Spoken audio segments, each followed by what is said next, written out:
Hola a tots i a totes!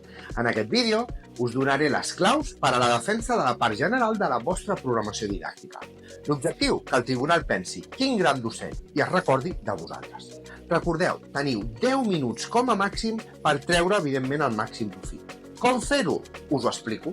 Primer punt, estructura inicial. Per començar, abordarem 3 aspectes claus. 1. Per què faig la programació? 2. Quines bases la sustenten? I 3. Què vull aconseguir amb la meva programació?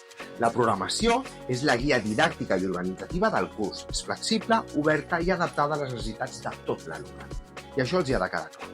Segon punt, contextualització. Fes una breu descripció del centre i destaca aquells aspectes que reforcin la teva proposta didàctica. Tercer punt, i potser jo diria que el més important, marc legislatiu.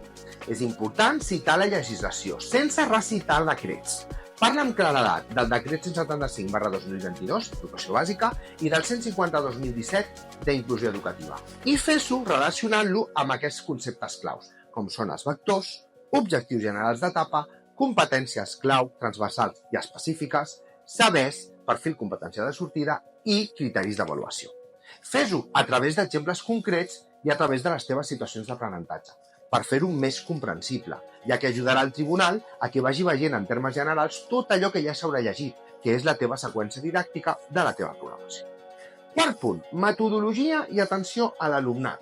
A mesura que expliquis, menciona les metodologies que has emprat. També parla de l'atenció a l'alumnat, incloent les mesures i suports per l'alumnat NESE, tant universals com addicionals, i fes-ho amb exemples concrets. Cinquè punt, avaluació. Finalment, exposa el paper de l'avaluació, els tipus, la seva importància, com la implementes a l'aula i fes un bon tancament. Així donaràs al tribunal una visió clara i global de la teva programació. Practica molt, cuida el llenguatge verbal i no verbal i sobretot creu en tu mateix o en tu mateixa. Espero que aquest vídeo us sigui d'utilitat i no oblideu, practica, practica i practica. Adeu!